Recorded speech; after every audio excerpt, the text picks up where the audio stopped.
올해 마지막 금요회복 예배 메시지를 전합니다. 찾아보니까 2023년 1월 첫 주도 주제가 소망이었던 것 같습니다. 그리고 오늘 12월 이 마지막 주 다시 한번 소망을 설교하고 있습니다. 여러분 안에 하늘로부터 오는 소망이 풍성해지기를 이 시간 주의 이름으로 축복합니다. 성경은 이 두꺼운 책이 하나님의 사랑을 보여주는 사랑의 책임과 동시에 또 영원한 소망을 보여주고 있는 소망의 책입니다. 두껍고 방대해 보이는 이 성경의 메시지는 매우 일관적인데, 그것은 구원의 소망을 품으라, 하나님께 소망을 두라입니다. 소망의 가치는 그 반대말인 절망을 생각하면 한 번에 와 닿습니다. 소망이 끊어진 상태가 절망이죠. 우리가 겪는 감정들 중에 이 절망의 감정은 매우 다루기 어렵고 견디기 힘든 아픈 감정입니다. 소망을 잃은 상태, 그 절망의 아픔은 굉장히 크고 깊습니다. 그리고 인생을 뒤흔들 정도의 영향력을 갖고 있습니다. 정말 아프죠. 제가 오늘 낮에 장애 아이들이 치료받는 소아재활치료병원을 다녀왔습니다. 저희 막내 아이, 중증 장애 아이를 데리고 아내와 같이 운동치료 또 작업치료를 받으러 매주 다니고 있습니다. 그 병원에는 참 많은 아픈 아이들이 와 있습니다. 그리고 많은 부모님들이 그 아이들을 데리고 와서 치료를 하는 시간 동안 기다리고 있는 그런 장소들이 있습니다. 우리 주변에 잘 안 보여서 그렇지 병원에 가보면 아픈 아이들이 진짜 많습니다. 그런 와중에 이제 아이를 치료하는 동안 어머님 무리들의 이렇게 옆에 자리에 앉아 있는데, 거기서 대화를 제가 들었습니다. 아마 이 아이의 상태가 어떤지, 치료를 얼마나 오랫동안 받아왔는지, 또 여러 가지 어려움들을 함께 나누고 그런 부분들을 어떻게 이겨나가는지, 또 여러 병원의 정보들을 교환하는 그런 대화의 자리였던 것 같습니다. 그런데 한 어머님의 말씀이 그냥 지나가는 저의 마음을 확 꽂히게 하는 말씀이 있었습니다.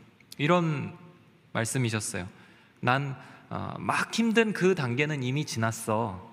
무엇을 할 수 있다는 그런 생각 버리고 포기하니까 마음이 편해지더라. 이런 말씀을 하고 계셨어요.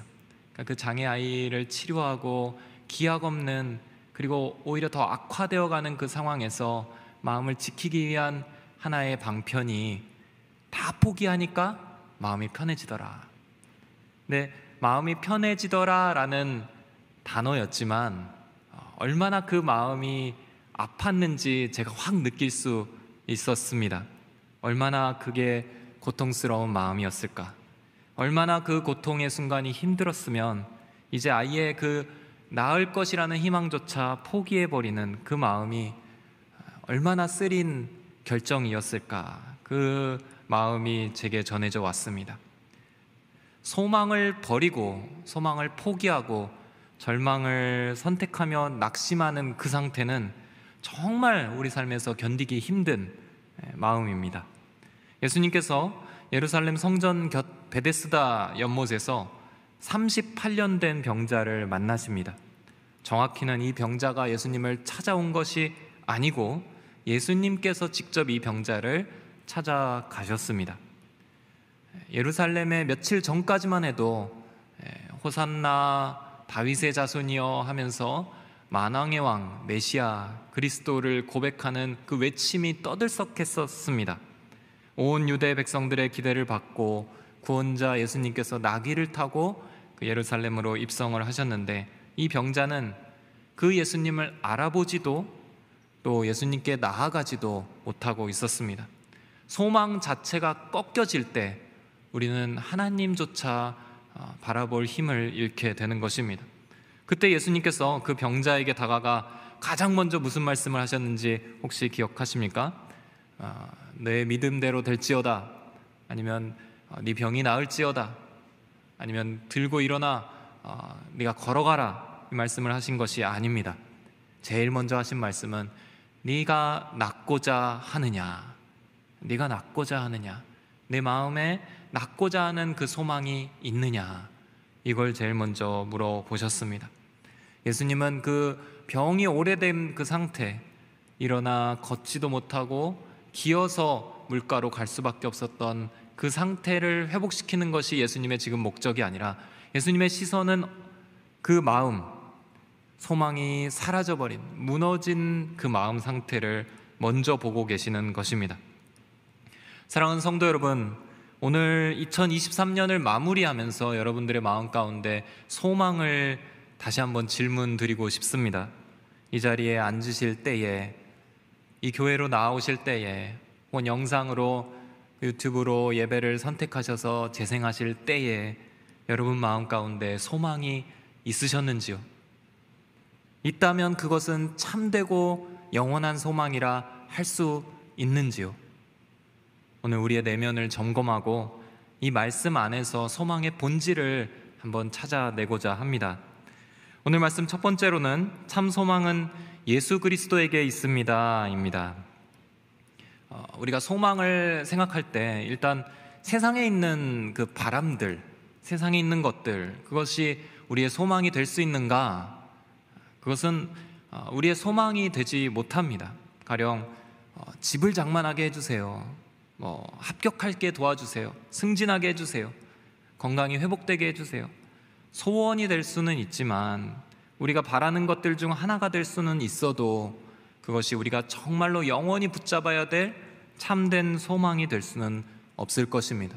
로마서 8장 24절에 이는 우리가 이 소망 가운데 구원을 받았기 때문입니다. 그러나 눈에 보이는 소망은 소망이 아닙니다. 보이는 것을 누가 소망하겠습니까? 진짜 소망은 어떤 게 진짜 소망인가? 보이지 않아야 된다는 겁니다. 보이는 성취, 보이는 소유, 이런 것들은 욕망일 뿐입니다. 세상은 참 쉽게 우리의 마음을 속여갈 수 있습니다. 그것을 갖게 되면 좋을 거야, 그것을 성취해내면 좋을 거야, 마치 그 제품을 갖는다면 내 삶이 전혀 달라질 거야. 광고는 온통 그런 광고들 뿐이잖아요. 어떤 아파트에 살아야, 아파트 광고가 참 저는 늘 이렇게 굉장히 새롭던데, 그 아파트에 살면 우아한 표정을 짓고 아주 좋은 침대에서 기지개를 펼치고 일어나면 햇빛이 찬란하게 들어오는, 그래서 내 삶이 완전히 궁궐에서 사는 것 같은 그런 광고들 있잖아요.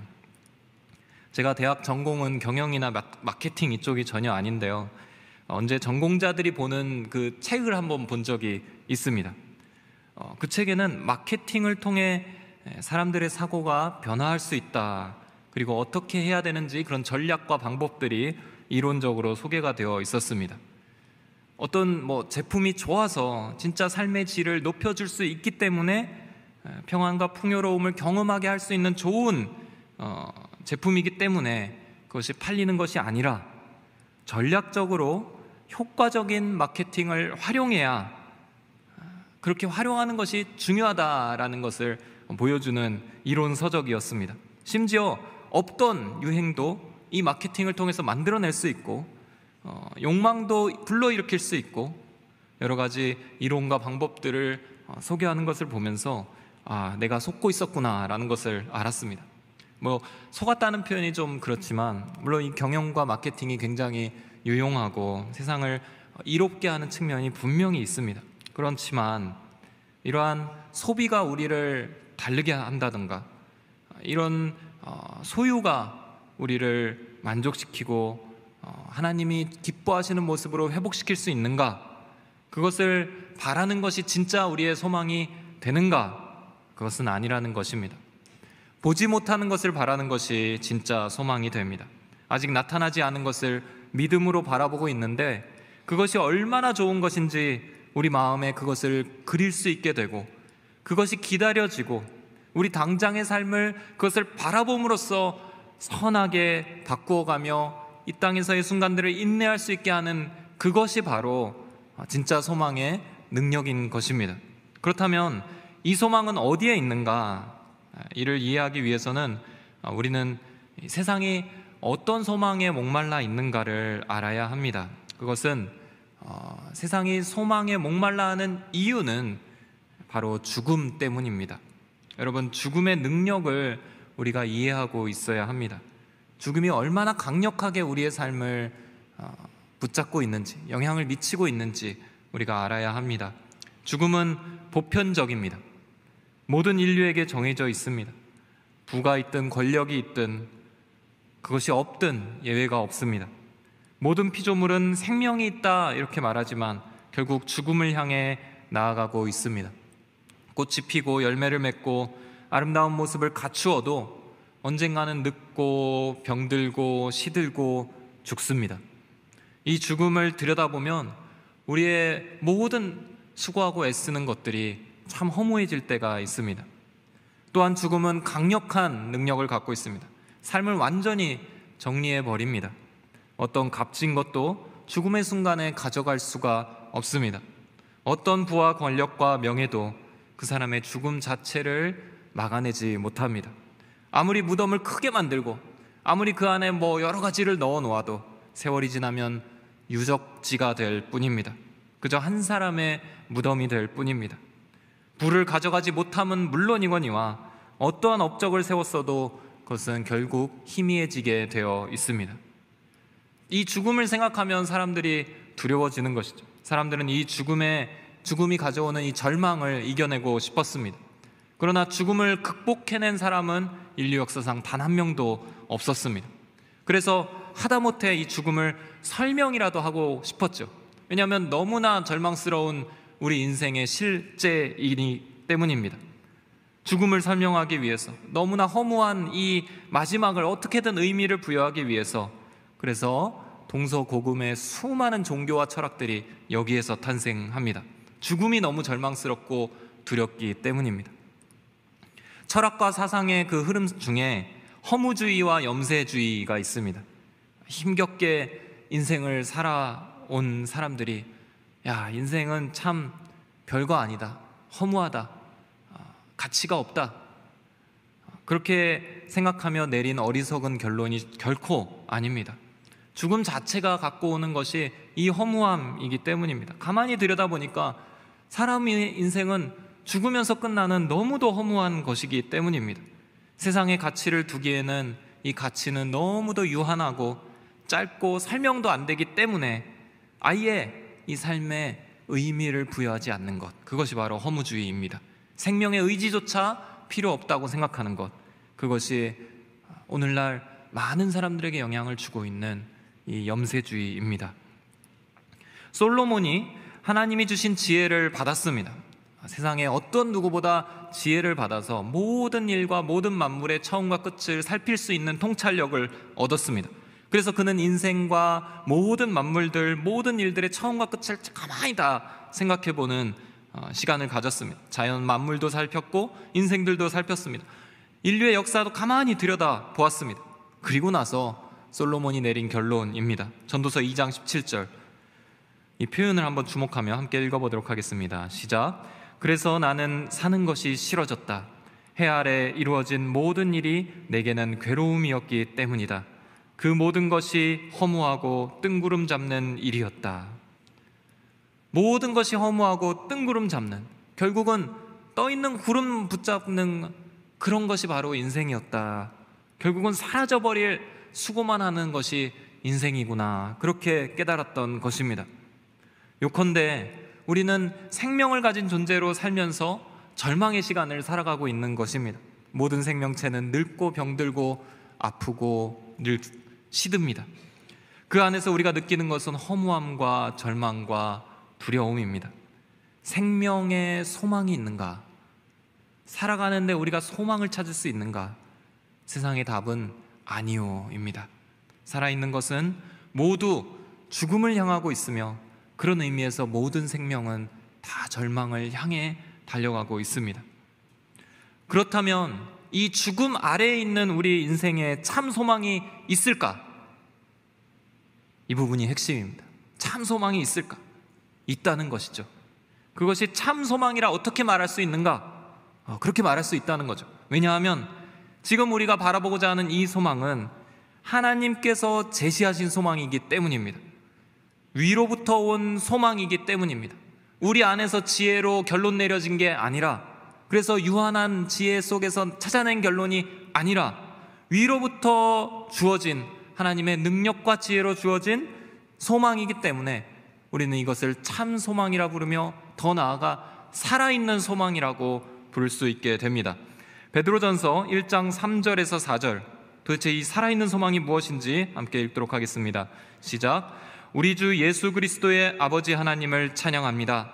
하나님께서는 그분의 풍성하신 긍휼을 따라 우리를 거듭나게 하시고 예수 그리스도를 죽은 사람들로부터 살리시어 산 소망을 얻게 하심으로 여러분을 위해 하늘에 쌓아둔 썩지 않고 더러워지지 않고 쇠하지 않는 유업을 얻게 하셨습니다.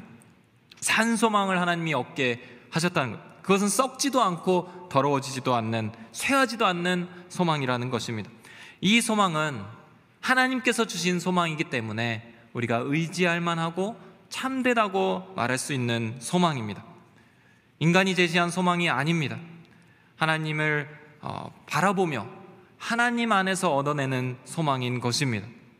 우리를 지으시고 우리를 잘 아시고 우리의 한계를 아시면서 우리를 구원하시기 원하시는 그 하나님께서 보여주신 소망이 있는데, 그것은 예수 그리스도입니다. 이 소망은 우리의 죽음의 문제를 해결해 줍니다. 결국 죽음의 문제를 해결해야 참된 소망이 되거든요. 인간에게서 나온 어떤 길도 이 죽음의 문제를 해결하지 못했습니다. 이 죽음을 해결하여 영원히 살아있는 종교의 창시자는 없습니다. 왜 죽는지, 죽음의 의미도 제대로 설명해내지 못합니다. 결국 인간이 내린 세상의 결론은 무엇인가? 지금 자녀들한테도 많이 가르치고 있는 그 부분인데요, 인간은 물질 세계의 일부다. 먼지에서 진화되어 그저 우리는 생각을 가진 유기체일 뿐이다, 물질일 뿐이다. 이런 진화론적인 유물론적인 생각이 우리 자녀들과 우리들이 학교에서 배우고 있었던 그런 내용입니다. 그러나 이 죽음의 문제를 해결해 주신 분이 있습니다. 그것이 바로 예수 그리스도입니다. 죽음의 본질을 설명하였습니다. 그것은 죄입니다. 창조주 하나님의 뜻에 순종하지 않는 인간의 선택이 바로 죄입니다. 그 죄는 우리 모두를 하나님의 생명에서 끊어지도록, 하나님과 그 순종하며 맺는 그 친밀한 관계에서 끊어지도록, 결국 나아가서는 그 생명에서 끊어지도록 만들었습니다. 그리고 죽음과 심판의 길에 놓여져 있게 됩니다. 욕심이 잉태한 듯 죄가 되고 죄가 장성하여 사망이 됩니다. 그때에 예수 그리스도께서 이 땅에 오셨습니다. 죄 없는 온전하고 거룩한 하나님의 어린 양으로 희생 제물이 되십니다. 십자가에 못 박히셔서 그 거룩하신 하나님의 아들이 우리 모두의 모든 죄를 해결해 주십니다. 우리 모두의 모든 죄를, 우리의 과거의 죄든 지금의 죄든 미래의 죄든 모든 죄를 주님께서 십자가에 못 박히심으로 해결해 주십니다. 죽음을 향해 스스로 나아가셨습니다. 그래서 우리의 죄가 해결되었습니다. 그리고 3일 만에 하나님의 능력으로 부활하셨습니다. 그래서 죽음도 해결되었습니다. 죽음의 원인인 죄도 해결되었고 죄의 결과인 죽음도 해결되었습니다. 따라서 예수 그리스도 안에서 우리가 생명의 소망을 얻게 됩니다. 매번 교회에 오면 예수님 예수님 이야기만 하는데 진짜 예수님밖에 없는 거냐? 다른 답은 없는가? 다른 설교 메시지는 없는가? 예수 믿는다고 내가 회복이 되는가? 아멘입니다. 예수님밖에 없고 예수님이 진짜 소망이며 예수님 안에서 영원한 소망, 영원한 답을 얻을 수 있습니다. 사랑하는 성도 여러분, 예수님을 믿는다는 것은 이 놀라운 소망 안으로 우리가 들어왔다는 것을 뜻합니다. 우리의 죄의 문제와 죽음의 저주를 끊어주셨습니다. 하나님과 막혀있던 그 담을 예수님의 육체로, 그 십자가로 헐어주셨습니다. 오직 예수님만이 우리에게 있어서 참된 소망이 되십니다. 하나님이 다른 이름을 인류에게 허락해 주신 적이 없습니다. 사랑하는 성도 여러분, 이 소망의 은혜를 붙잡는 저와 여러분들이 되시기를 주의 이름으로 축원합니다. 이것이 참 소망이자 산 소망입니다. 이 산소망 되신 예수님을 붙잡고 여러분들의 삶을 그 안에서 바라보시기 바랍니다. 내 영혼아, 산소망 되신 예수 그리스도를 붙잡을지어다. 내 영혼아, 이제부터 산소망 되신 예수님을 붙잡고 나아갈지어다. 여러분들 안에서 선포하시기를 바랍니다.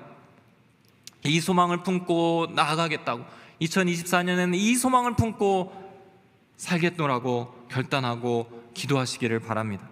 능력이 그 이름으로부터 여러분들의 삶에 흘러나올 줄을 믿습니다. 오늘 말씀 두 번째로는 소망의 본질은 함께 하시는 하나님 임마누엘이라는 것입니다. 예수 그리스도께서 우리의 참 소망이 되신다면 그 소망은 우리의 삶에서 어떻게 나타날 것인가? 이 질문은 매우 중요한 질문이 됩니다. 예수님이 참 소망이시라면 우리의 삶에서 구체적으로 어떻게 연결이 되는가? 어떤 모습으로 나타날 것인가? 소망을 품은 자들이 이 땅에서 하나님을 어떻게 의지하고 경험하게 될 것인가? 성경은 참 감사하게도 우리가 무엇을 바라보아야 할지를 말씀으로 다 보여주고 있습니다.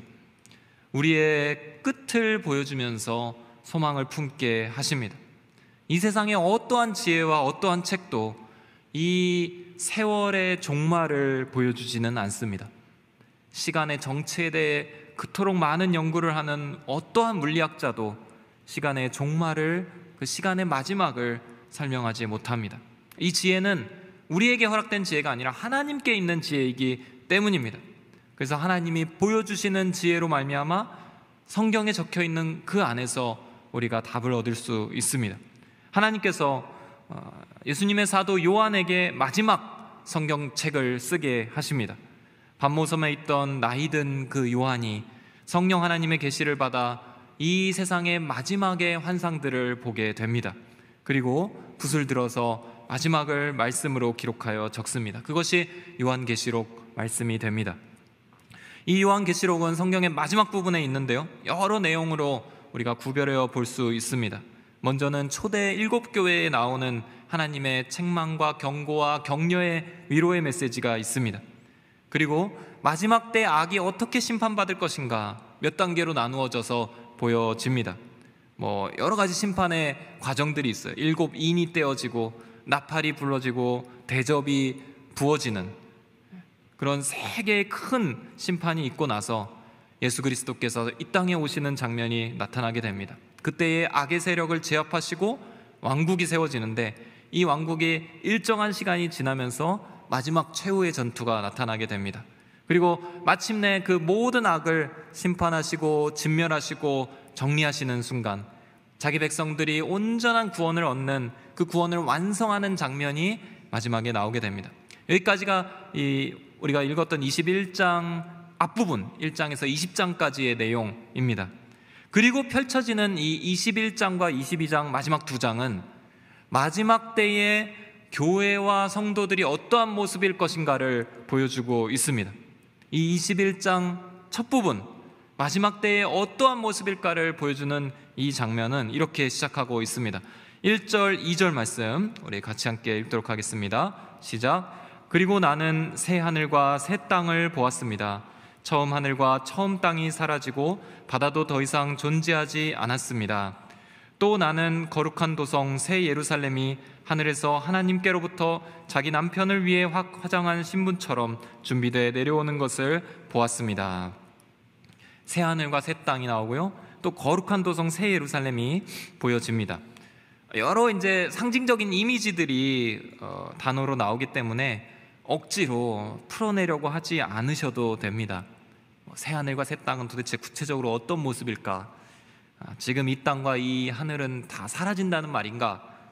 여러 그거는 학설 논쟁이 있지만 우리가 결론 내릴 수 있는 부분은 절대 아닙니다. 아무리 지금 순간 우리가 지혜를 모아서 생각해 본다 한들 마지막 때에 나타나는 이 장면은 우리에게 있어서 너무도 생소하고 너무도 환상적이고 감격스러운 그런 장면들이 될 것입니다. 우리는 그냥 여기 적혀 있는 이 표현에서 우리가 볼 수 있는 것들을 보면 됩니다. 확실한 건 무엇인가? 이 마지막 때에 우리에게 오게 될 그 하나님의 나라는 분명하게도 완전히 새로울 것이라는 점입니다. 그리고 그때의 성도의 무리로 표현되는 이 예루살렘, 새 예루살렘 도성은 너무도 아름답고 황홀하고 위대한 모습일 것이라는 점입니다. 여기서는 이제 화장한 신부처럼, 남편을 위해 화장한 신부처럼 아름답게 이렇게 나오는 것을 우리가 표현을 보았는데, 이후에 이 21장 한 11절쯤 나오면 이 예루살렘의 모습이 이렇게 묘사가 됩니다. 아주 아름다운 보석들로 꾸며지는 12가지의 보석과 수정처럼 빛나는 벽옥으로 화려하게 꾸며지는 그런 아름다운 성의 모습이 나타나게 됩니다. 어떤 사람들은 이 부분에 착안을 해서 천국은 이 땅에서 가져보지 못한 온갖 금은보화와 산의 진미가 가득한 아주 풍족한 곳이구나, 천국에서 우리는 부자구나, 이렇게 오해합니다. 세상의 가치관으로 지금 이 말씀을, 천국을 바라보니 보석에만 이게 꽂히는 거죠. 그러나 그렇지 않습니다. 이 새로운 예루살렘 성이 보여주는 그 아름다움과 화려함은 세상의 그 물질주의적인 시각으로 보는 그런 풍요로움이 아닙니다. 마지막 때에 하나님께서 구원하시는 백성들이 얼마나 존귀하고 아름답게 회복되는지를 보여주는 것입니다. 원대한 목표와 깊은 사랑으로 하나님이 불러 모으신 이 인류 역사를 통해서 하나님이 구원해내신 하나님의 백성들이 모여있는 그곳이 얼마나 깊고 풍성하고 황홀하고 화려하며 가치있고 존귀하며 영원한 장막이 될 것인지를 상징적으로 보여주고 있는 것입니다. 이 성이 내려오는 그 모습만 보아도 요한이 너무도 황홀해서 너무도 아름답게 그 성을 묘사할 정도로 우리는 그 하나님의 사랑과 배려와 그 하나님의 계획에 놀라서 엎드리고 있을 것입니다. 그런데요, 이게 이 본문의 끝이 아닙니다. 사도 요한이 지금 넉넉고 이 예루살렘 성전, 마치 신부가 남편을 위해 화장한 것처럼 아름답게 내려오고 있는 이 성을 보고 있었는데, 하나님께서 그 시선을 돌리십니다. 아주 큰 음성을 주시며 돌리십니다. 3절 4절 말씀을 곧바로 말씀하시는 걸 볼 수 있습니다. 3절 4절 말씀 같이 함께 읽겠습니다. 시작. 그리고 나는 보좌에서 큰 음성이 말씀하시는 것을 들었습니다. 보아라, 하나님의 장막이 사람들과 함께 있으니 그분께서 그들과 함께 거하실 것이다. 그들은 그분의 백성이 되고 하나님께서 친히 그들과 함께 계실 것이다. 그들의 눈에서 모든 눈물을 닦아주실 것이며 더 이상 죽음이 없고 다시는 슬픔이나 우는 것이나 아픈 것이 없을 것이다. 이는 처음 것들이 지나갔기 때문이다. 어쩌면 우리가 읽었던 1절 2절의 그 새 예루살렘 성의 아름다움, 새 하늘과 새 땅의 그 아름다움보다 지금 그 안에 있는 백성들이 어떻게 하나님과 관계하고 있는지, 하나님과의 관계가 회복된 그 백성들의 모습은 어떠한지가, 그것을 말씀해 주는 것이 더 중요했던 것입니다. 그래서 그 예루살렘 성을 보면서 황홀하게 바라보고 있던 요한에게 큰 음성을 보좌에서 말씀해 주시면서 이 안에 있는 이 백성과 하나님과의 관계를 이렇게 말씀하고 있는 것입니다. 이것은 상징으로 보여지는 것도 아니고 직접적인 언어로, 우리들도 이해할 수 있는 언어로 하나님이 말씀해 주십니다. 첫째로 먼저 임마누엘을 선언해 주십니다.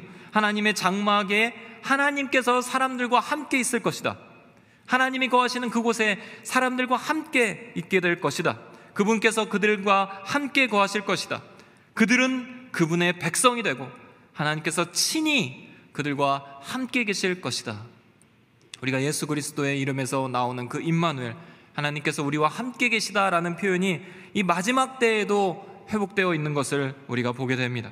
근데 그 회복된 처소에서 나타나는 장면들은 더욱더 감동적인 장면입니다. 그들의 눈에서 모든 눈물을 닦아주실 것이다. 눈물을 흘릴 때 부모가 자녀의 눈물을 닦아주는 것처럼 우리가 흘리고 있고 아파했던 모든 눈물과 상처들을 하나님께서 친히 그 손으로 우리를 닦아주실 것입니다. 하나님 아버지의 사랑이 가장 깊게 묘사되고 있는 부분이기도 합니다. 그곳에서는 더 이상의 죽음도 없습니다. 다시는 슬픔이나 우는 것이나 아픈 것도 없을 것입니다. 우리를 괴롭게 하고 우리를 연약하게 하고 우리를 넘어뜨리며 우리를 계속해서 고통스럽게 하는 모든 것들은 지나갈 것이기 때문입니다. 그 처음 것들은 다 지나갔기 때문에 그 안에서 하나님과 함께하는 백성들의 모습만 남게 될 것입니다. 사랑하는 성도 여러분, 하나님께서 우리 인생의 기말고사를 허락하신다면 이 성경은 오픈북으로 아마 주어질 것입니다. 그러면 우리는 어느 부분에 빨간 줄을 긋고 외우고 있어야 되냐면 이 마지막 부분입니다. 하나님께서 보호자에서 큰 음성으로 말씀해 주시는 바로 이 부분을 우리가 기억해야 합니다. 새 예루살렘 성의 아름다움보다 더욱더 중요하고 이것이 우리 마음 가운데 새겨져야 할 그것은 무엇인가?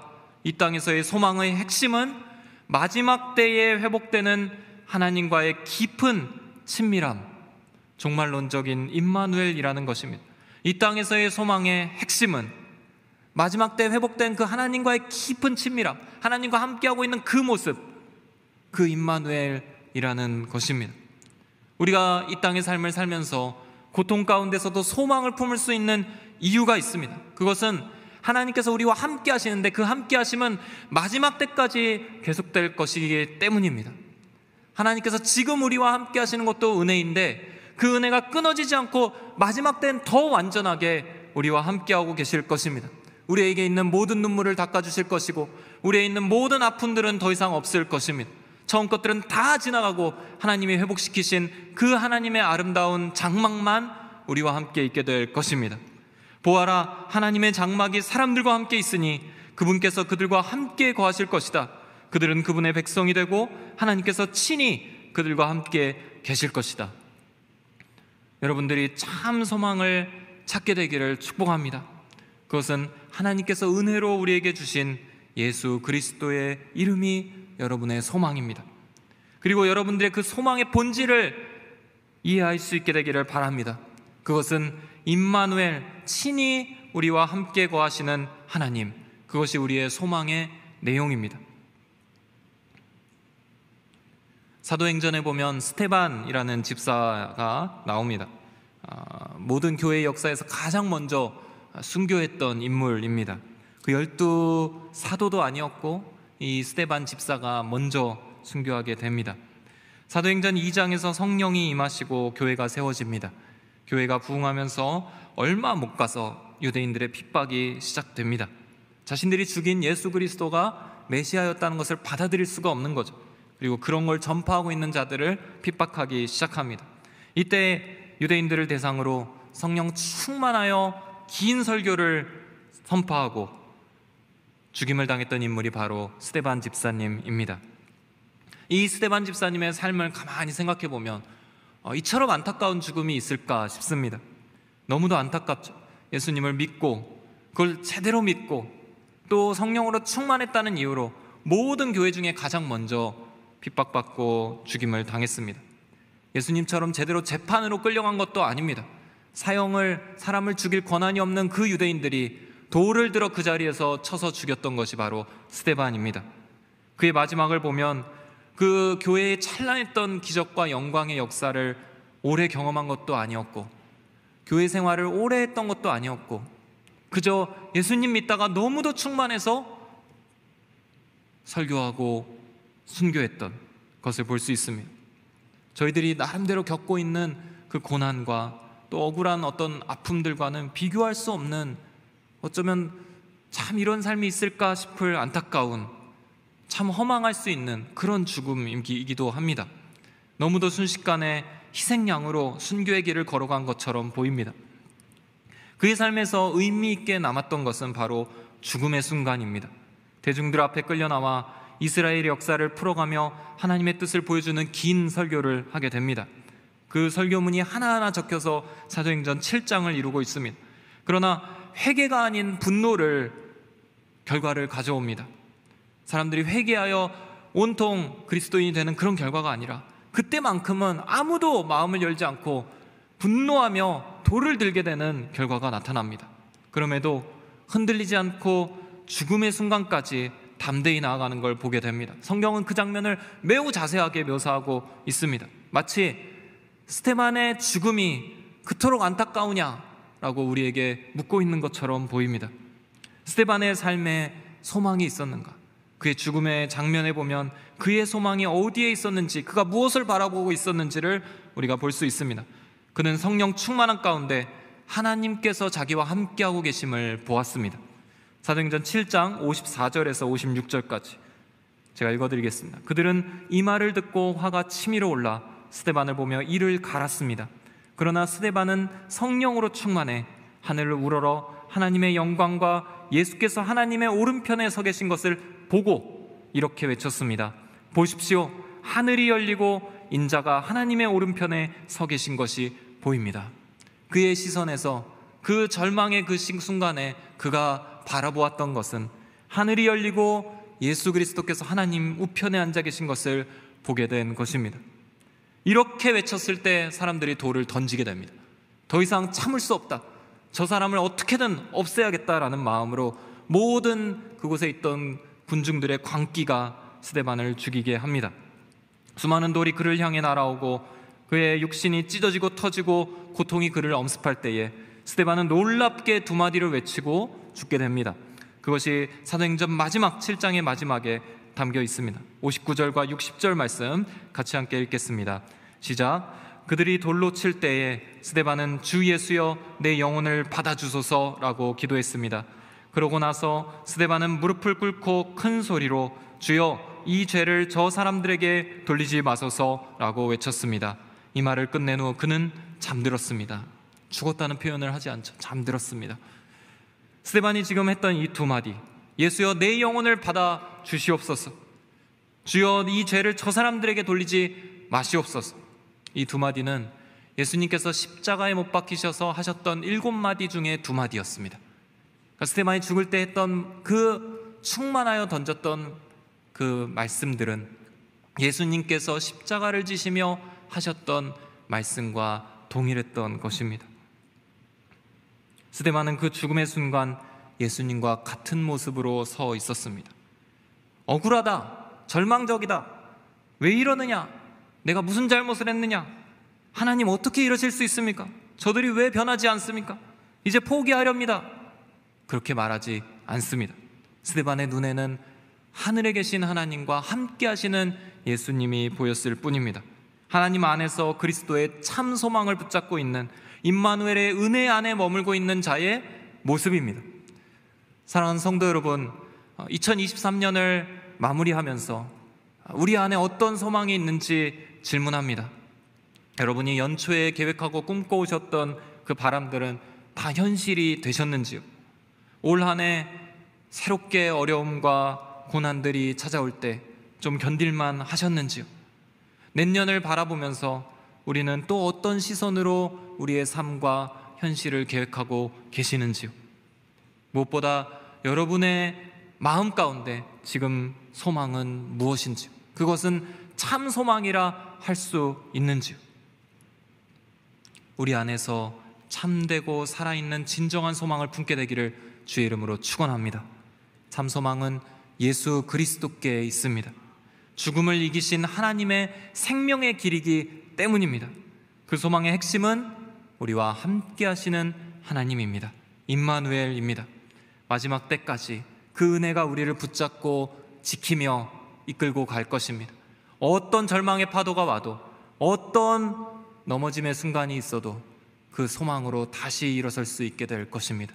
그리고 마침내 그 소망은 점점 더 강력해지고 마침내 온전해져서 진실로 하나님이 우리를 장막에 들이시고 우리의 눈물을 닦아주시고 우리의 아픔을 없다고 선언해 주실 그 마지막 순간까지 이끌고 갈 것입니다.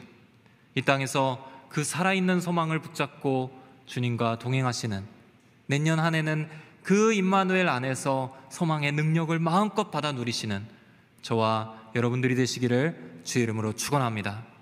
함께 기도하기를 원합니다.